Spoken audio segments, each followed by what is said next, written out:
Selamat pagi anak-anak. Halo, gimana kabarnya? Semua baik, puji Tuhan ya.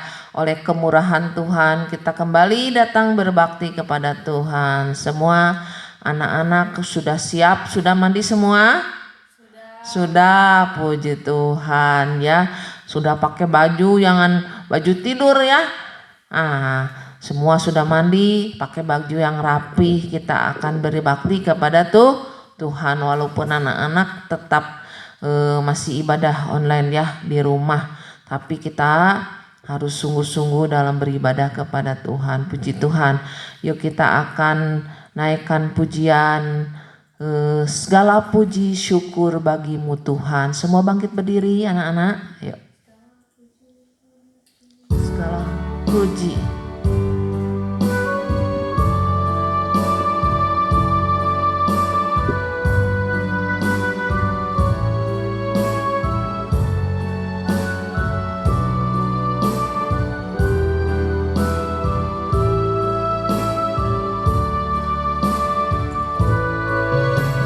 Segala puji, hormat juga syukur ku naikkan bagimu, karena cintamu yang tiada terukur, segenap hidupku bagimu. Semua menyanyi. Segala puji, hormat juga syukur ku naikkan bagimu, karena cintamu yang tiada terukur, segenap hidupku bagimu. Karena cintamu yang tiada terukur, segenap hidupku bagimu, segenap hidupku bagimu, segenap hidupku bagimu. Kita akan berdoa, tutup mata semua, lipat tangan, ikutin Oma ya. Segala puji syukur bagimu Tuhan. Pada kesempatan pagi ini kami anak-anakmu datang beribadah kepada Tuhan. Berkati ibadah kami dari awal, pertengahan hingga akhirnya. Roh Kudus memimpin kami supaya kami dalam beribadah kepada Tuhan dengan sepenuh hati kami. Terima kasih Tuhan, kami serahkan ibadah kami di dalam tangan-Mu Tuhan. Kami mau memuji, membesarkan nama-Mu. Kami mau berbakti dengan sungguh-sungguh. Segala kuasa kegelapan yang mau mengganggu pikiran kami, roh main-main, kami tengking, kami usir di dalam nama Tuhan Yesus Kristus yang berkuasa. Terima kasih Tuhan, kami serahkan dalam nama Tuhan Yesus, kami sudah berdoa. Haleluya, amin. Puji Tuhan. Silakan duduk anak-anak. Yuk kita akan memuji, membesarkan nama Tuhan. Mau semua memuji Tuhan? Ayo kita akan nyanyikan pujian bersaksi terus sampai Tuhan datang. Terus di medley nanti berbakti terus sampai Tuhan datang ya.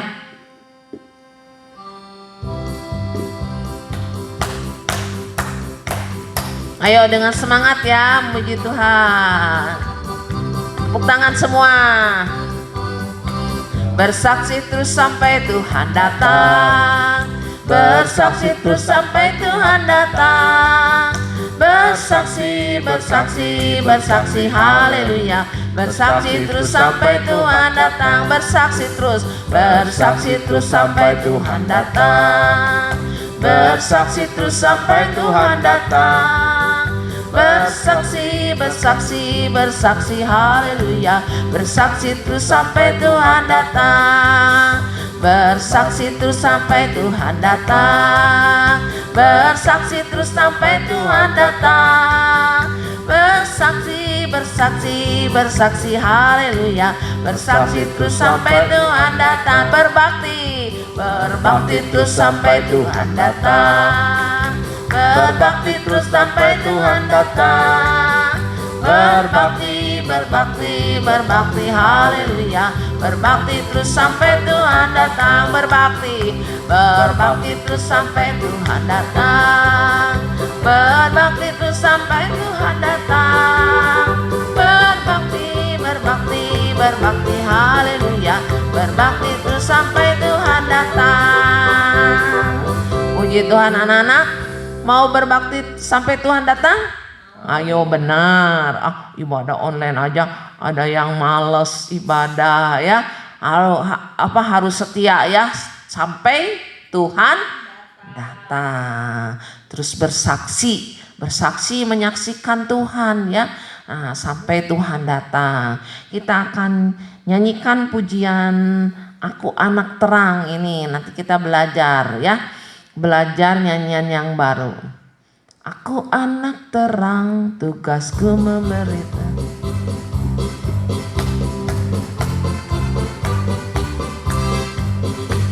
Aku anak terang, tugasku memberi terang. Aku anak terang, Yesus yang selamatkanku. Aku anak terang, aku tak boleh berdusta. Aku anak terang, taat yang suka-suka. Terang di rumah, terang di sekolah, terang di gereja kemanapun ku pergi. Terang di rumah, terang di sekolah, terang di gereja kemanapun ku pergi. Nah, jadi kita ini anak-anak harus menjadi anak-anak yang terang ya. Tuhan Yesus katakan, akulah terang dunia ya. Kita juga sebagai anak-anak Tuhan harus menjadi terang dan saksi Tuhan. Di sini dikatakan terang di rumah, harus menjadi saksi di rumah. Jangan jadi anak yang bandel ya, tapi harus mau dinasehati, mau mentaati orang tua. Nah, lewat kesaksian anak-anak, orang tuamu dimenangkan ya, kakak-kakakmu, adik-adikmu ya, dan juga keluargamu dimenangkan seperti siapa? Yusuf menjadi terang di tengah-tengah keluarga ya. Juga anak-anak harus menjadi terang di mana tadi? Di sekolah. Jangan anak-anak bukan jadi anak terang, malahan anak-anak suka nyontek. Wah ya, jangan ya. Justru nggak boleh nyontek. Boleh nggak nyontek? Enggak ya. Nah, nggak boleh menyontek. Jadi harus jadi anak terang. Makanya supaya jangan menyontek harus belajar ya. Jangan main terus, jangan main HP terus seharian. Tak mau belajar. Akhirnya ujian, ulangan nggak bisa. Nah, kemudian terang juga di gereja. Jangan di gereja jadi anak yang nakal, suka berantem. Wah, ya namanya di gereja harus jadi anak yang baik ya. Dengar firman Tuhan, suka mendengar firman Tuhan ya, saling mengasihi. Kita nyanyikan lagi ya, Aku Anak Terang.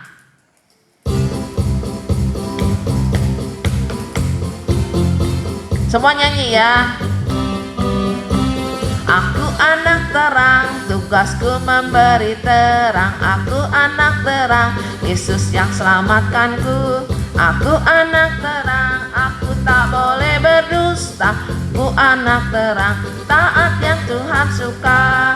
Terang di rumah, terang di sekolah, terang di gereja kemanapun ku pergi. Terang di rumah, terang di sekolah, terang di gereja kemanapun ku pergi. Sekali lagi, aku anak terang, tugasku memberi terang. Aku anak terang, Yesus yang selamatkanku. Aku anak terang, aku tak boleh berdusta. Aku anak terang, taat yang Tuhan suka. Terang di rumah, terang di sekolah, terang di gereja kemanapun ku pergi. Terang di rumah, terang di sekolah, terang di gereja kemanapun ku pergi. Terang di rumah, terang di sekolah, terang di gereja kemanapun ku pergi. Terang di rumah, terang di sekolah, terang di gereja kemanapun ku pergi. Puji Tuhan, anak-anak mau jadi terang.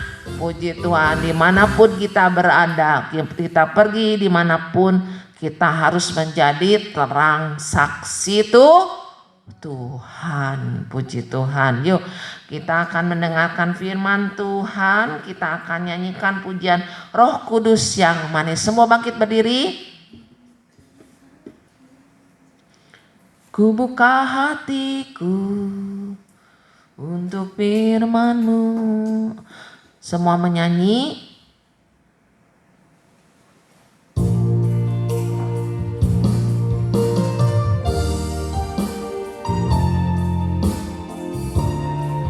Semua bangkit berdiri, nyanyi dengan sungguh-sungguh ya.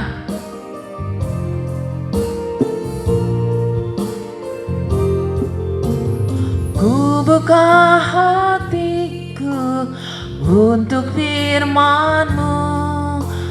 Ku ingin menjadi seperti Yesus.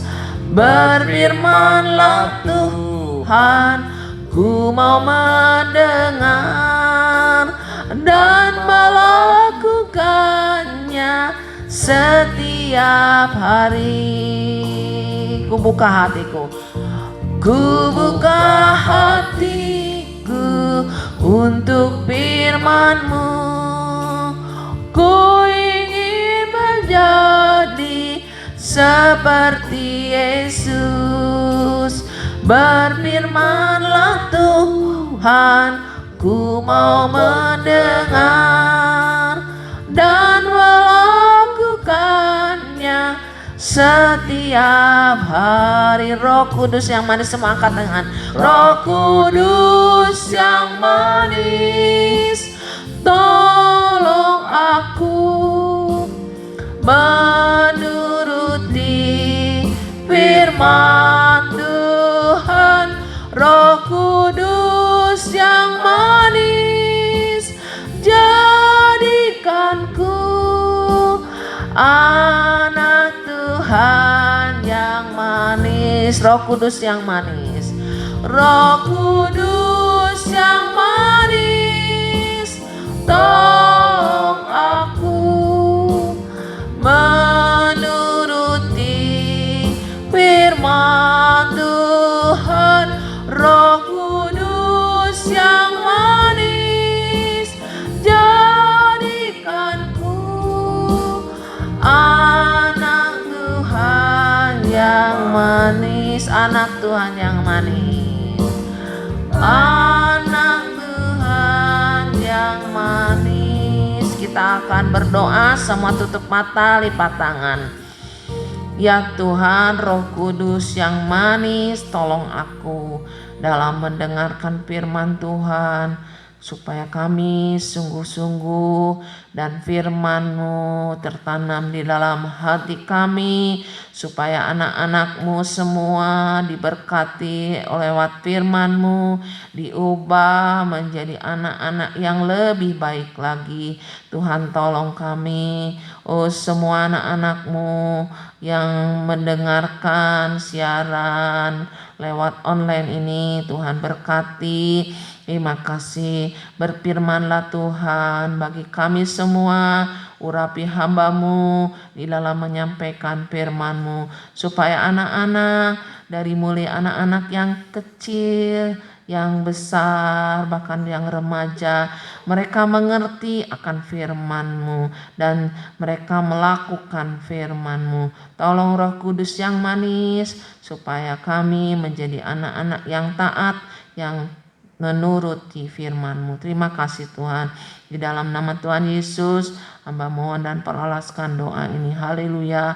Amin. Puji Tuhan. Anak-anak, kembali kita akan mendengarkan firman Tuhan. Sebelumnya anak-anak pengumuman ya untuk mengisi absen sekolah minggu. Anak-anak diminta untuk menulis khotbah setiap minggu. Nah, anak-anak kan ada yang mau minta nilai buat nilai di sekolah. Jadi anak-anak harus menulis sekolah minggu isi khotbah semua ya.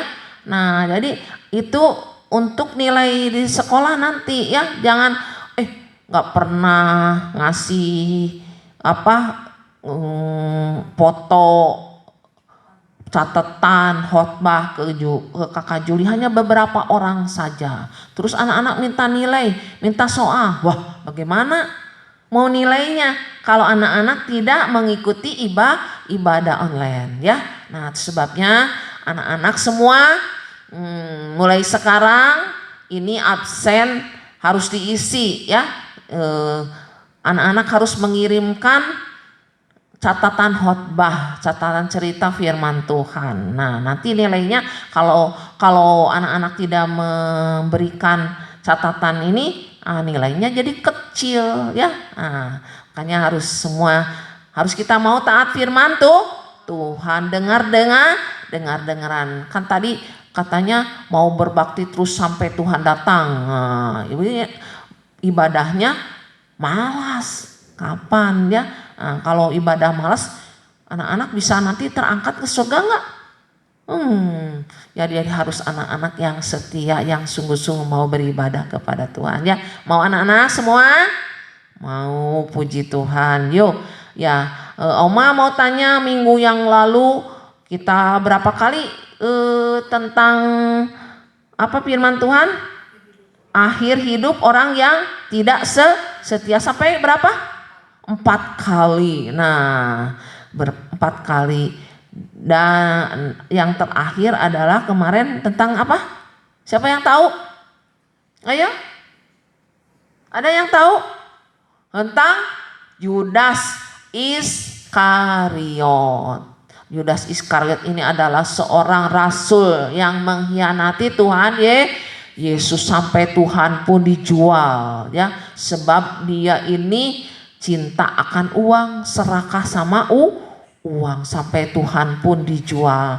Dan akhirnya apa? Anak-anak kemarin dengar, dia gantung diri, dan setelah gantung diri akhirnya jatuh dan perutnya terbelah ya, isi perutnya keluar. Nah, inilah upah kejahatan Yudas Iskariot. Nah, tapi sekarang anak-anak, Oma mau memberitakan firman Tuhan tentang menjadi terang. Apa sih terang itu?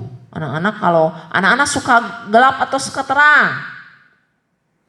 Nah, terang. Kalau terang itu senang nggak? Senang. Kalau gelap, wah, nggak bisa dilihat. Tapi kalau terang semua kelihatan nih, seperti ini ya, terang kelihatan. Di mana ada kursi, ada keyboard, ada apa, alat-alat musik semua. Tapi kalau ini gelap semua, nggak kelihatan semua. Nah, sebabnya Tuhan minta supaya kita menjadi anak-anak ya, anak-anak terang. Terang itu tidak ada kegelapan, tidak ada yang tersembunyi ya. Jujur itu ya, anak-anak Tuhan harus jujur. Tadi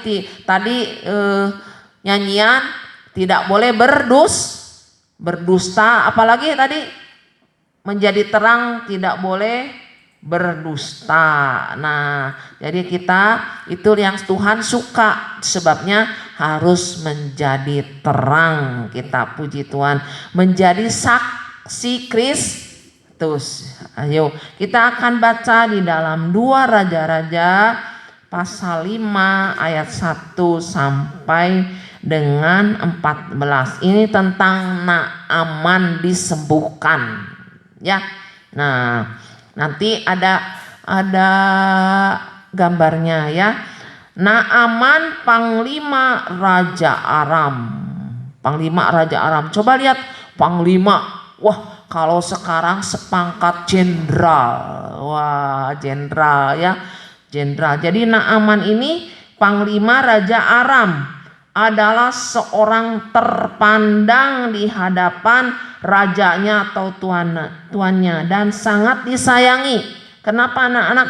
Sebab oleh dia Tuhan telah memberikan kemenangan kepada orang Aram, tetapi orang ini seorang pahlawan tentara sakit kusta.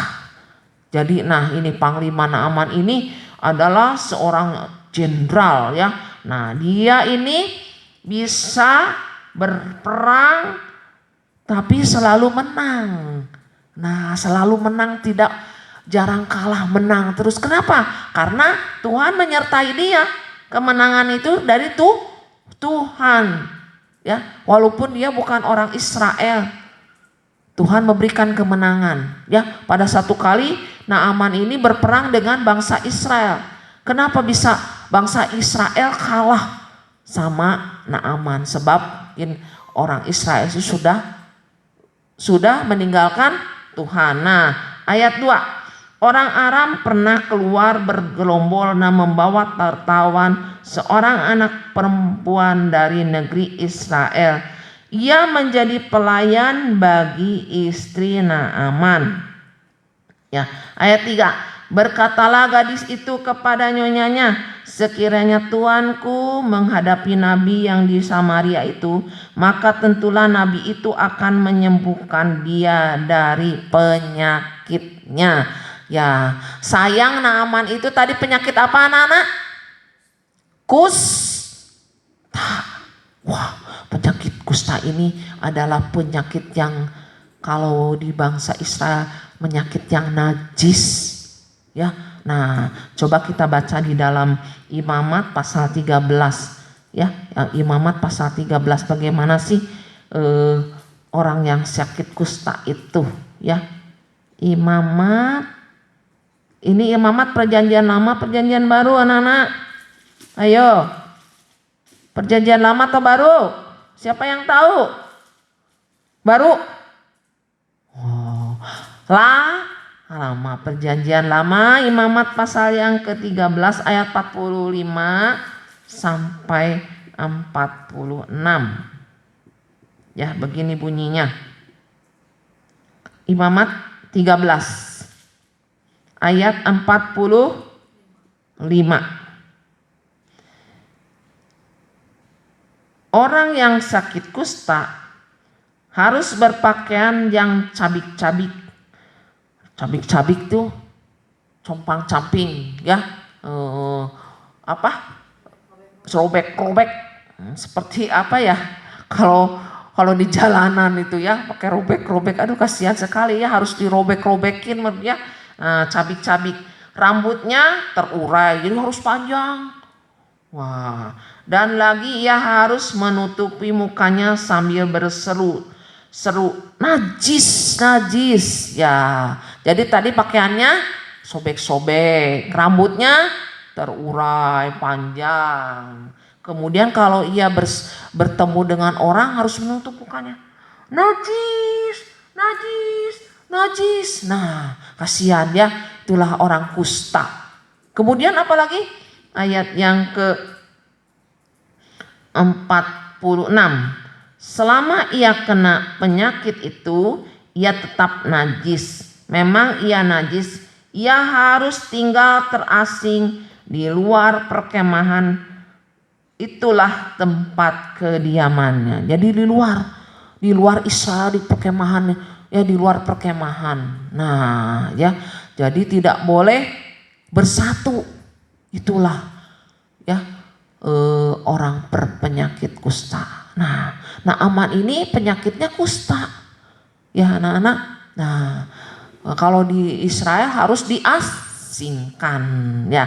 Karena ini Naaman ini adalah orang apa tadi? Orang Aram. Nah, ini ya. Jadi kasihan sekali kalau orang berpenyakit kusta. Tapi tadi kita baca di dalam 2 Raja-Raja, ternyata ada seorang tawanan dari anak kecil.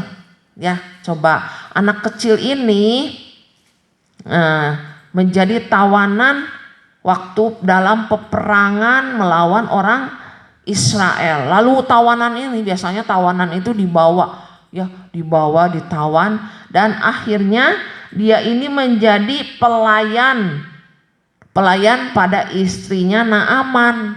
Nah, menjadi pelayan istrinya Naaman.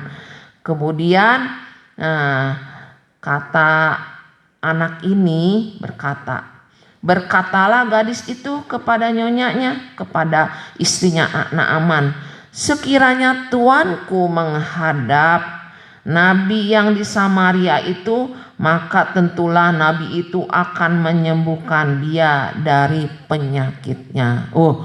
Anak kecil ini berani anak-anak bersaksi bahwa di Israel ada seorang nabi Tuhan. Nah, ya, nabi Tuhan. Jadi benar-benar bahwa di Israel itu ada Tuhan yang bisa menyembuhkan Naaman. Wah, sebenarnya anak kecil ini ya, anak kecil yang pemberani, dia mau bersaksi. Nah, kita juga harus mau bersaksi. Bayangin pelayan ya, mau bersaksi kepada tuannya. Nah, dan karena kesaksiannya, mungkin anak ini selama di rumahnya Naaman ini ya, dia hidupnya baik, orang benar ya, tidak suka berdusta ya, menjadi anak kesayangan nyonyanya karena anaknya baik, karena sudah menjadi saksi. Nah, menjadi saksi dan akhirnya anak-anak nyonyanya ini, istrinya Naaman, percaya apa yang dikatakan oleh anak kecil ini. Bayangin ya, anak kecil, seorang tawanan, pelayan, didengar perkataannya oleh seorang panglima. Bayangkan anak-anak ya.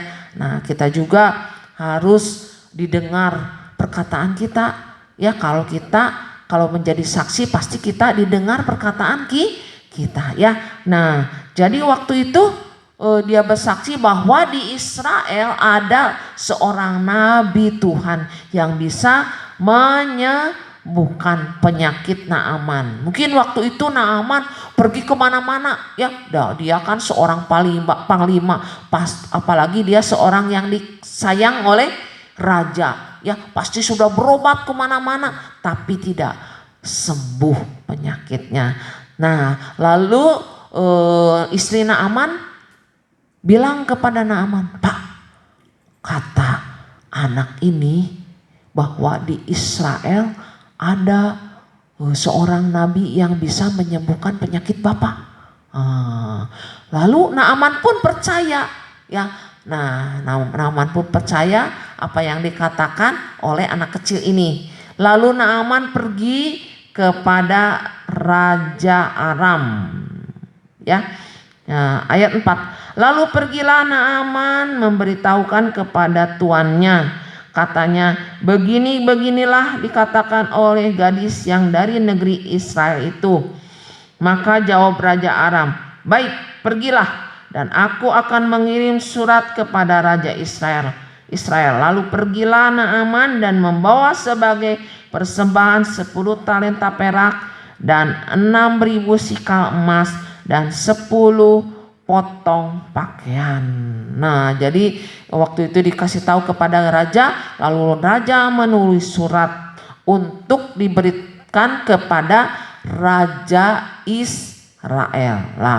Lalu ayat 6, ia menyampaikan surat itu kepada raja Israel yang berbunyi, sesampainya surat ini kepadamu, maklumkanlah kiranya bahwa aku menyuruh kepadamu Naaman pegawaiku supaya engkau menyembuhkan dia dari penyakit kustanya. Ya, setelah dibaca oleh raja Israel, ya, bahwa raja Israel itu supaya menyembuhkan dia dari penyakit kustanya. Mendengar itu, membaca itu, raja Israel ini marah. Lalu dikoyakkan bajunya, pakaiannya, serta berkata, Allahkah aku ini yang dapat mematikan dan menghidupkan, sehingga orang ini mengirim pesan kepadaku supaya kusembuhkan seorang dari penyakit kustanya. Wah, ini nih pasti nih Raja Aram ini mau mencari gara-gara. Nah, lalu kedengarlah kepada Nabi Elisa bahwa ada seorang panglima di Aram datang kepada raja. Ternyata raja ini mengoyakkan pakaiannya. Lalu Elisa ini mengirim utusan untuk datang kepada raja. Nah, supaya Naaman itu datang ke rumahnya Elisa. Nah, coba ayatnya yang ke-9 ya. Kemudian datanglah Naaman dengan kudanya dan keretanya, lalu berhenti di depan pintu rumah Elisa. Jadi waktu itu jadi Pak Naaman ini pergi dengan pegawai-pegawainya, banyak kan ya, bukan sendiri dengan pegawainya. Kemudian akhirnya kata raja Israel, kamu pergi tuh kepada Nabi Elisa. Lalu di Naaman ini dengan kuda dan pegawai-pegawainya ini pergi ke rumah Elisa. Lalu sampailah Naaman ini di depan pintu rumah Elisa. Tapi anak-anak, Elisanya nggak mau keluar. Elisa sebelumnya menyuruh seorang suruhan kepadanya dan mengatakan kepada suruhannya itu supaya Naaman pergi mandi 7 kali di sungai Yordan, maka tubuhmu akan pulih kembali sehingga engkau menjadi tahir. Tahir itu sembuh ya. Nah, kemudian si Naaman ini disangkanya Elisa akan keluar ya, ternyata yang keluar adalah suruhannya. Suruhan Elisa. Lalu kata suruhannya kata Elisa, Bapak harus pergi mandi di sungai Yordan. Berapa kali tadi? 7 kali. Maka Bapak akan sembuh. Mendengar itu Naaman ini marah anak-anak. Naaman ini jengkel. Lalu kata Naaman ini, dikira Nabi itu akan tapi pergilah Naaman, ayat 11, pergilah Naaman dengan gusar marah sambil berkata, aku sangka bahwa setidak-tidaknya ia datang keluar dan berdiri memanggil nama Tuhan Allahnya, lalu menggerak-gerakkan tangannya di atas tempat penyakit aku, dengan demikian menyembuhkan penyakit kustaku. Malahan aku disuruh apa tadi? Mandi di sungai Yordan. Bukankah Abana dan Parpar itu di sungai-sungai Damsik itu lebih baik daripada sungai Yordan yang ada di Israel? Aku nggak mau. Apaan itu? Ya, lalu pergi Naaman dengan marah. Nah, anak-anak, dia marah, tidak mau mandi di sungai Yordan. Tetapi anak-anak ya, tetapi pegawai-pegawainya datang mendekati Naaman serta berkata kepadanya, "Bapak, seandainya nabi itu menyuruh perkara yang sukar kepadamu, bukankah Bapak akan melakukannya?" Ya, jadi menyuruh perkara yang sukar itu kan gampang, hanya mandi di sungai Yordan 7 kali membenamkan, maka Bapak akan sembuh. Nah, kemudian Naaman ini menuruti apa yang dinasehati oleh pegawai-pegawainya. Lalu akhirnya turun Naaman ini ke sungai Yordan. Ya, ke sungai Yordan. Kemudian akhirnya 1 kali enggak ada. Kata saya juga ini nggak mungkin sembuh ya, pikirnya ya. 2 kali membenamkan, kemudian nggak sembuh juga. 3 kali nggak sembuh juga. 4 kali dia nyongol ke nggak sembuh juga, masih ada kustanya. 5 kali, 6 kali, lalu ke-7 kali. Ternyata begitu dia keluar, kustanya tadi putih-putih di sini, sekarang sudah seperti kulit bayi. Oh, bagus sekali. Wah, tanganku asalnya peot-peot sekarang sudah menjadi apa? Sembuh ya. Coba ayat 14. Maka turunlah ia membenamkan dirinya 7 kali dalam sungai Yordan sesuai dengan perkataan abdi Allah itu.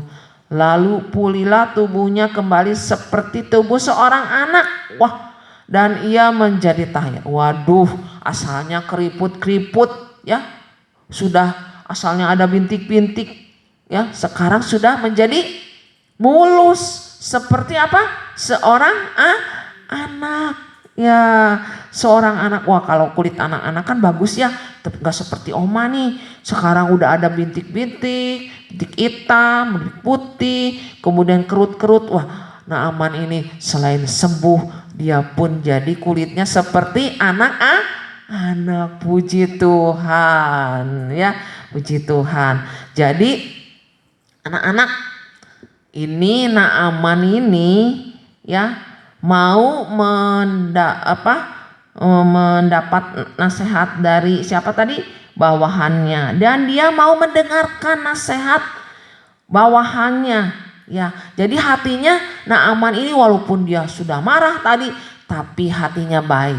Dia tidak keras hati. Walaupun dia ini adalah panglima ya, tapi dia rendah hati. Dia mau dinasehati oleh tadi siapa? Bawahannya. Nah, kita juga anak-anak harus mau dinasehatin oleh, misalnya anak-anak punya adiknya, anak-anak sebagai kakak.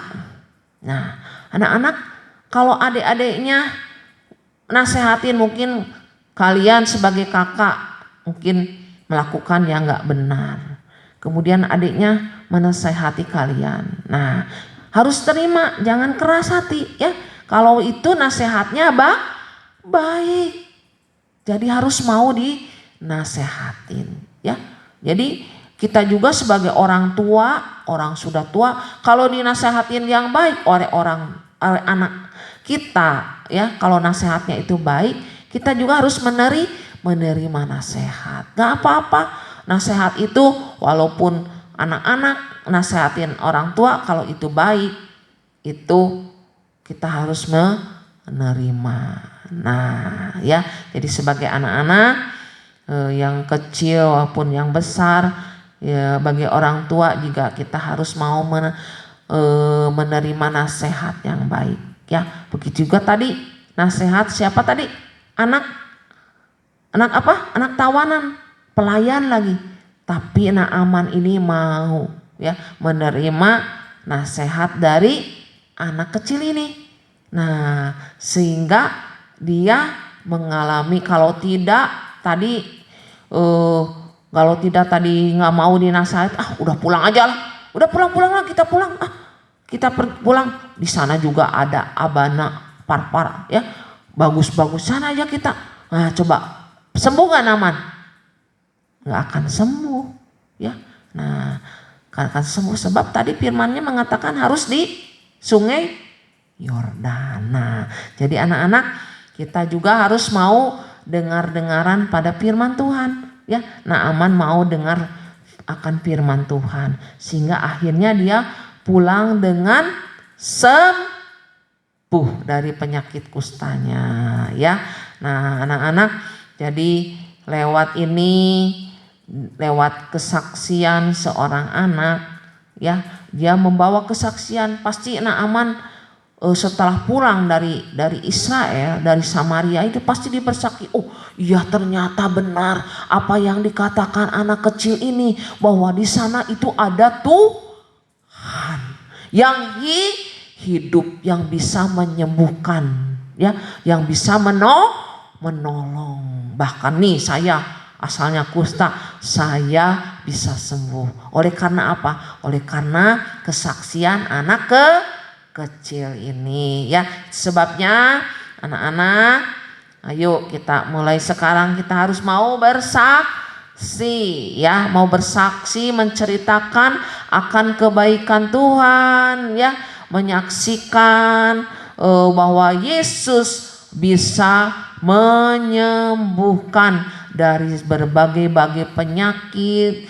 Tuhan Yesus bisa menolong. Kalau kita membutuhkan pertolongan, Tuhan selalu ada. Kita bersaksi ya kepada orang-orang, menyaksikan akan Tuhan supaya banyak jiwa-jiwa yang diselamatkan ya. Sebagai ayat hafalan anak-anak, kita akan baca 2 Raja-Raja pasal 5 ayat 3. Berkatalah gadis itu kepada nyonyanya, sekiranya tuanku menghadap nabi yang di Samaria itu, maka tentulah nabi itu akan menyembuhkan dia dari penyakitnya. Amin ya anak-anak. Ya puji Tuhan. Nah, sekian firman Tuhan, kita akan nyanyikan pujian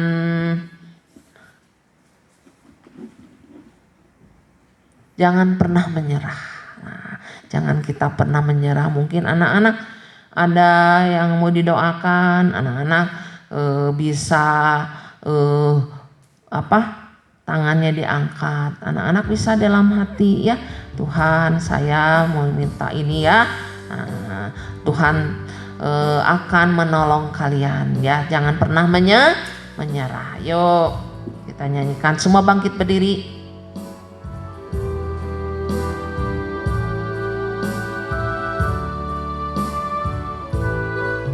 Tuhan tak pernah janji langit selalu biru, tetapi Dia berjanji selalu menyertai.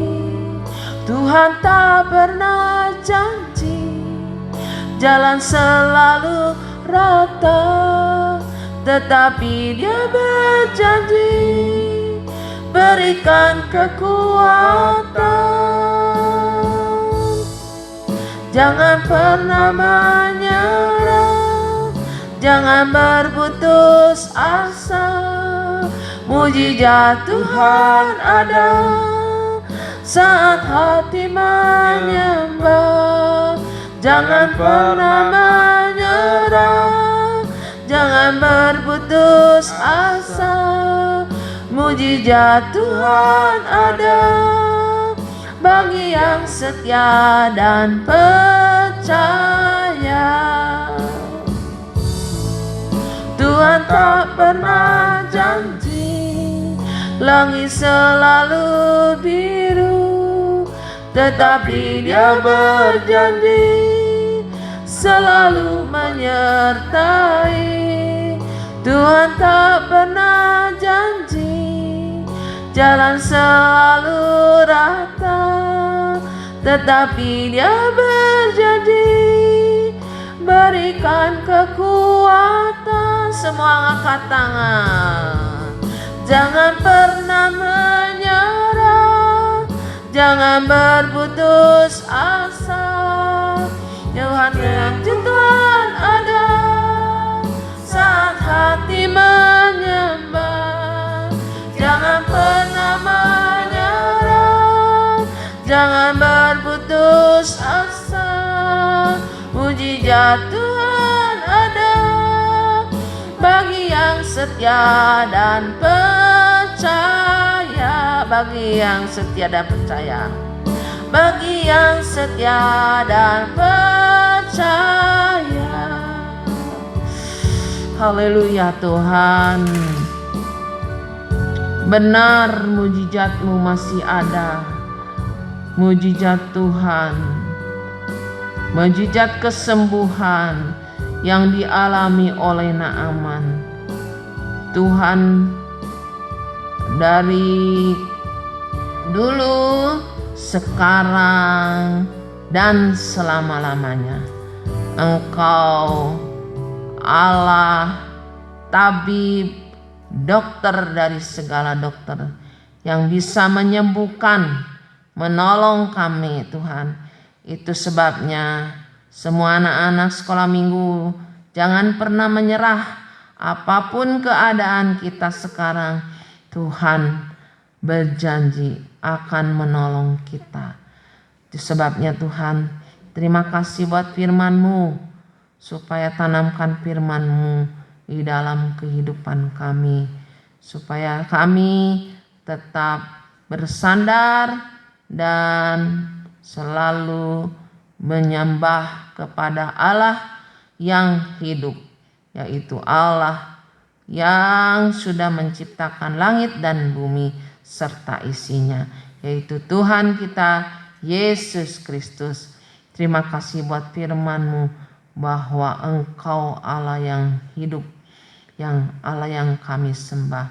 Terima kasih, biarlah kami semua menjadi saksi-Mu, menjadi terang-Mu di dalam setiap kehidupan kami, baik kami menjadi terang anak-anak di sekolah, di rumah, bahkan di gereja, dan dimanapun kami berada, tetap kami menjadi saksi-Mu, menjadi terang-Mu, supaya banyak jiwa-jiwa lewat kesaksian kami anak-anak sekolah minggu banyak diselamatkan.